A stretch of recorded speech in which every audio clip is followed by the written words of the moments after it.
어제 밤에 내전 중인 아프리카 수단에서 우리 교민 28명을 무사히 구출을 했다는 기쁜 소식이 있었습니다. 윤석열 대통령께서 초기부터 우리 군용기, 청해부대 충무공 이순신함, 특전부대 경호요원의 긴급 파견을 지시하셨고 미국 순방길 기내에서도 실시간 보고를 받으며 상황을 챙기셨다고 합니다. 이런 것이 바로 국민의 안전을 책임지는 정부의 역할이라고 생각합니다. 또한 미국, 사우디, UAE 등 우방국들의 적극적인 협조가 있었고 특히 지난 1월 대통령 국빈 방문을 통해 관계를 돈독히 다진 UAE가 큰 역할을 했다고 합니다. 우리 정상 외교가 거둔 소중한 성과가 아닐 수 없습니다. 치밀한 입체 작전으로 교민들을 안전하게 구출한 우리 육해 공군과 협조를 아끼지 않은 우방국 정부에 감사드립니다. 어제 대통령께서 미국 국빈 방문길에 올라 5박 7일의 일정을 시작했습니다. 제이크 설리번 백악관 국가안보보좌관의 브리핑이 있었는데 확장 억제 정대를 비롯한 안보 분야는 물론이고 경제 분야에서도 상당한 수준의 성과가 기대되고 있습니다. 그런데 대통령 순방에 대한 민주당의 반응을 보면서 우리 정치의 수준이 어디에 있는지 정말 가슴이 아팠습니다. 사고 칠까 걱정이다, 공포와 불안의 한 주가 시작됐다는 등 극단에 있는 유튜브들이나 할 막말들이 민주당의 공식 회의에 등장했습니다. 남의 나라 국기에 경례한다는 가짜뉴스를 다시 끄집어내고 전쟁 날까 두렵다며 터무니없는 공포 마케팅까지 펼쳤습니다. 민주당 대표는 국익과 한반도 평화를 위한 노력에 적극 협력하겠다고 하셨는데 도무지 그 진심을 믿기 어려운 발언들이 계속 쏟아져 나오고 있습니다. 대통령과 정부는 어려운 안보 현실과 경제 현실을 극복하기 위해 외교 현장에서 애를 쓰고 계시는데 이런 막말과 가짜뉴스가 도대체 누구에게 도움이 되겠습니까? 국익 앞에 여야 없다는 평범한 진리가 대한민국 국회에서 실종된 현실이 너무나 안타까울 따름입니다. 대통령 순방 성과를 국익 극대화로 이어가고 부족한 부분이 있다면 후속 조치로 채워가는 것이 너무나 당연한 국회의 책무입니다. 그 과정에서 야당의 정책적 비판과 건강한 대안 제시는 우리 당도 얼마든지 마음을 열고 받아들여 논의하겠습니다. 민주당은 외교까지 정쟁의 수단으로 삼는 나쁜 관성에서 벗어나 무엇이 진정 국가와 국민을 위한 길인지 다시 생각해 보시기 바랍니다. 민주당이 오는 27일 국회 본회의에 간호법을 상정하고 강행 통과를 예고하고 있습니다. 그에 따라 의료계도 극단적인 대립 양상을 보이고 있습니다. 간호협회는 정부의 중재안을 거부하고 간호법 제정을 위해 끝까지 투쟁하겠다는 입장입니다. 의사협회와 간호조무사협회 등 13개 보건의료단체는 간호법이 통과되면 총파업에 나서겠다고 선언했습니다. 마주보고 달려오는 기차들이 충돌하기 직전의 형국입니다. 누가 옳고 누가 그런지를 떠나 충돌만은 막아야 합니다. 모든 이해 당사자들이 이 기차를 타고 있는 사람은 바로 국민이라는 사실을 잊지 말아야 합니다. 다른 누구도 아니고 의료계 종사자들이 국민의 생명과 건강을 담보로 무한 대결로 치달을 수는 없습니다. 냉정을 찾고 다시 대화에 나설 것을 간절히 호소합니다. 민주당도 국민의 공당으로서 의료 대란을 초래할 간호법 강행 처리 시도를 중지하고 우리 당과 함께 대화와 양보를 통한 문제 해결에 나서 주시길 부탁드립니다.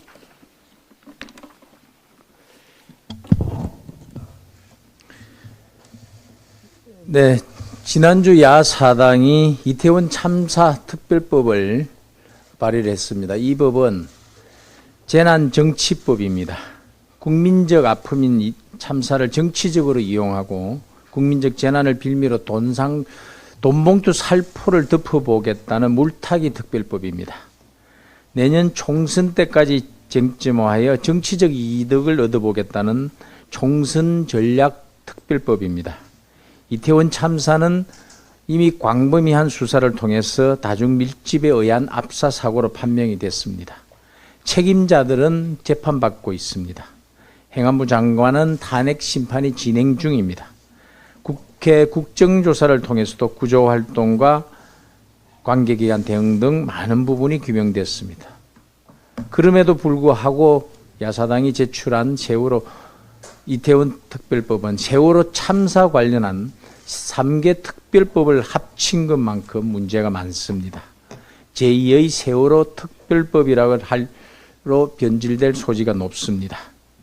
무엇보다 특조위원 추천위 구성이 지나치게 편파되어 있습니다. 추천위원 9명 중 유가족과 야당이 6명을 추천하도록 되어 있어 시작부터 이미 기울어진 운동장입니다.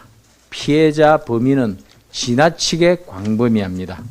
이 특별법안 제2조를 보면 피해자란 다음 강목의 어느 하나에 해당되는 사람을 말한다. 가, 희생자의 배우자, 가로 하고 사실상의 배우자를 포함한다. 이와 같다. 직계 좀비 속 형제자매 3촌 이내의 혈족. 나, 이태원 참사 당시 해당 장소에 체류하였던 사람들 중 희생자 외의 사람, 그리고 배우자, 직계 좀비 속 형제자매. 다, 이태원 참사 당시 긴급 구조 및 수습에 참여한 사람. 라, 이태원 참사 당시 대통령령으로 정하는 지역에서 거주하거나 사업장을 운영하거나 근로 활동을 하고 있던 사람. 제가 나 부분을 읽어드린 것은 여기에 포함되어 있습니다. 그리고 나목 또는 다목에 해당하는 사람의 배우자, 직계 좀비 속 형제 자매 이렇게 되어 있습니다. 나라는 것은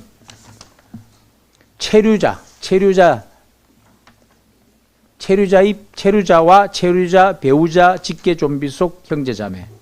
그리고 다목에 해당하는 긴급 구조 및 수습에 참여한 사람, 그리고 배우자, 직계 좀비 속 형제 자매입니다.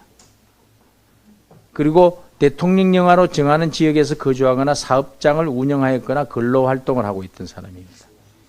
직접 체류자나 사업 긴급 구조 수습에 참여한 분뿐만 아니라 배우자와 직계 좀비 속 형제 자매까지 포함 피해자의 범위에 넣고 있습니다. 그 범위가 지나치게 넓고 생활비나 간병비, 심리치료, 휴직 등 전반 지원하는 문제 등을 포함해서 예산 낭비가 심각히 우려되는 실정입니다. 이런 과잉입법은 저는 처음 봅니다. 지금은 국민적 아픔을 정치적으로 활용할 때가 아니라 이태원 참사 재발 방지와 제도 개선을 위한 노력에 힘쓸 때입니다. 민주당의 각성과 법안 발의 철회를 촉구합니다.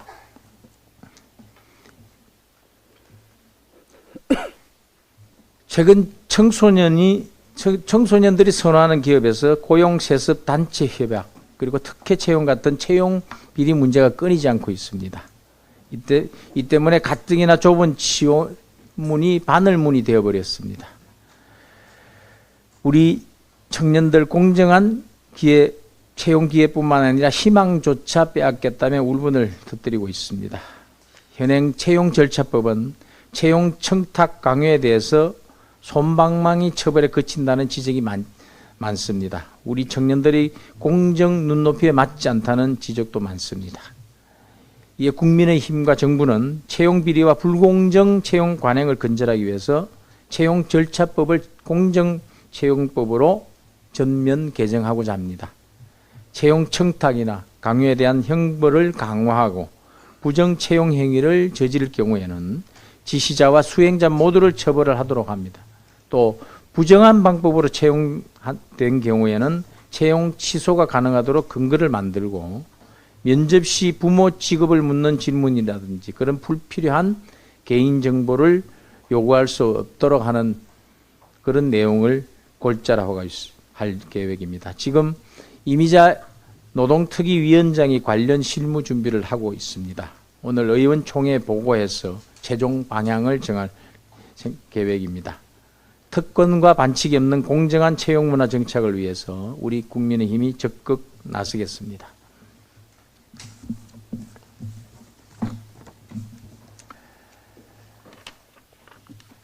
우리 대통령께서 우크라이나 무기 지원 문제를 언급한 것을 듣고 이 가짜 뉴스를 토대로 한 선동이 도를 넘고 있습니다.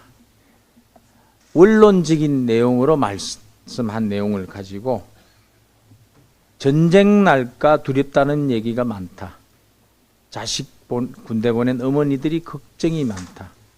우크라이나는 우리 서울로부터 7,547km 떨어진 곳입니다. 비행 시간만 해도 10시간 걸리는 곳입니다. 직행 항공편도 없는 곳입니다. 거기에 무기를 지원할지 안 할지도 모르는데 이런 전쟁 얘기를 꺼내면서 공포감을 국민들에게 조성하고 있습니다. 민주당 대표는 안보를 팔아 우크라이나에 무기를 지원하는 나라는 수십 곳에 이릅니다. 러시아와 직접 전쟁을 하는 나라는 없습니다. 우크라이나를 빼고는. 또 가짜뉴스로 이미 판명난 그까지 선동에 이용합니다. 우리나라 대통령이 왜 남의 나라 국기에 경례를 하는지 이해할 수가 없다. 이미 가짜뉴스를 판명난 것까지 어제도 또 동원을 합니다. 그러면서 외교 의전을 숙지하라는 비꼬기까지 합니다. 누가 국민들이 들으면 외교 의전을 대통령께서도 모르는 것처럼 오해할 수 있는 내용까지 섞어서 선동에 이용합니다. 이쯤 되면은 가짜뉴스 중독증입니다. 그것도 중증입니다. 가짜뉴스를 토대로 거의 오물 수준으로 선동하는 것은 그 입은 입이 아니라 칼입니다. 국민의 정신 건강과 자유민주주의를 베는 칼입니다. 흉기입니다. 이런 도덕 불감증을 넘어서 도덕이 텅텅 빈 도덕 진공 상태에 이른 민주당, 도덕의 블랙홀에서 속히 빠져나오시기 바랍니다.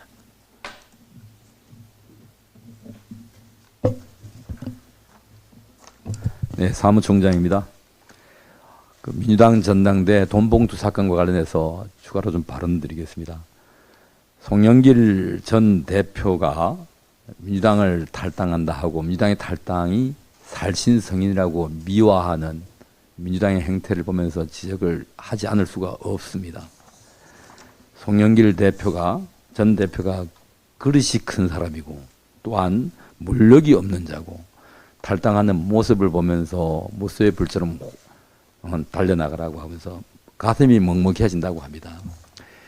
가슴이 먹먹해질 사력의 대상은 송영길 전 대표가 아니고 지금 전세 사기로 피해를 입고 고통받는 우리 세입자들에 대한 마음이어야만 합니다. 송영길 전 대표는 자신의 측근들이 저지른 이런 범죄에 대해서 모르쇠로 일관합니다. 나는 모르고 그들의 개인적 일탈이라고 변명합니다. 어찌하여 민주당의 전직 대표, 현직 대표는 모든 비리 사건에 자신은 관계없고 측근들의 일탈이라고만 개인적 일탈이라고 면피하려고 합니까? 측근들이 누구를 위해서 개인적 일탈을 했겠습니까? 그 일탈로 인해서 얻는 이득이 누구에게 귀속되었겠습니까? 바로 그러한 일탈, 그러한 범죄 행위로서 이득을 보는 당사자가 몸통입니다. 오늘 아침 언론사에 인천 글로벌시티의 비리 의혹과 관련된 기사가 났습니다. 이미 이 사안은 2년 전부터 지역사회에서 문제가 됐던 사안입니다. 송영길 전 대표의 측근이던 보좌관이 대표로 있는 글로벌시티라고 하는 인천시에 이 산하기관인 경자청이 출제한 기관의 운영과 관련된 비리 행위입니다. 글로벌시티는 시행하는 아파트 오피스텔의 분양권을 이미 포스코 건설에 175억에 위임을 하는 계약을 해서 진행이 되고 분양이 잘 되고 있었습니다. 2021년 10월 달 175억을 주고 분양 다행사에 계약을 한 이 사안을 동일 안건을 놓고 한 달 후에 불과 한 달 후에 같은 회사에 66억을 이중으로 계약해서 지출을 했습니다. 그 자금은 2022년 1월과 2월 달에 전부 다 지급이 됐다고 합니다. 이 자금이 어디로 흘러가서 어디에 쓰였는지 경찰은 철저히 수사해서 그 몸통을 밝혀내야 할 책임을 져야 할 것입니다. 이게 국민들이 수사기관에 바라는 요구입니다. 이번에도 방하섭이라고 하는 이 개인의 일탈이라고 또 측근의 일탈이라고 변명하고 넘어갈지 두고 봐야 할 일입니다. 이 사람은 송영길 전 대표의 보좌관을 역임을 했습니다. 그 보좌관만 역임을 한 것이 아니라 보좌관을 끝내고 국립대학인 인천대 경영학부 교수를 했습니다. 이 시기는 송영길 전 대표가 인천시장으로 재임했던 시기였습니다. 또한 송영길 전 대표가 인천시장으로 재임 당시에 그 산하기관이었던 이 글로벌 캠퍼스, 인천 글로벌 캠퍼스에 또 상임 감사를 했습니다. 인천시장이 캠퍼스의 이사장입니다. 또한 2018년 4월부터 2019년까지는 수도권 매립지 관리공사에 감사를 했습니다. 이 역시도 인천시가 이 영향력을 행사하는 기관입니다. 그리고 2020년부터 2022년 6월까지 인천 글로벌 시티의 대표 이사를 역임했습니다. 이 인천 글로벌 시티의 직전 대표 이사는 바로 돈봉투 사건의 지금 몸통으로 주도적 역할을 한 이성만 의원이었습니다. 이렇듯 어찌하여 민주당의 전현직 대표의 주변에 있는 사람들은 부동산 개발과 관련돼서 이렇게 썩은 냄새가 진동하는 이런 비리에 하나같이 다 연루가 되고 수사를 받는지 스스로 되돌아봐야 될 것입니다. 이상입니다. 이미재 간사님, 수석님 하시고. 네. 예, 오늘은 국민의 준법 정신을 함양하고 법의 존엄성을 고취하기 위해 만든 법의 날입니다. 하지만 최근 언론을 뜨겁게 달구고 있는 야당의 전당대회 돈봉투 파문 상황을 보면 법의 존엄성은 온데간데 없고 나몰라라 책임 회피와 탈당 위장쇼만 난무하는 것 같아서 너무나 안타깝습니다. 이번 민주당 돈봉투 파문은 민주주의의 기본인 정당 제도, 그 정당의 대표를 선출하는 전당대회 결과가 금권으로 왜곡되고 얼룩졌다는 사실을 보여주는 민주주의 사망 선고나 다를 바 없는 충격적인 사건입니다. 하지만 의혹의 핵심인 송영길 전 대표는 모르쇠로 일관하고 있고 같은 당의 구성원들은 오히려 그를 감싸고 옹호하며 꼬리 자르기식 태도를 보이고 있습니다.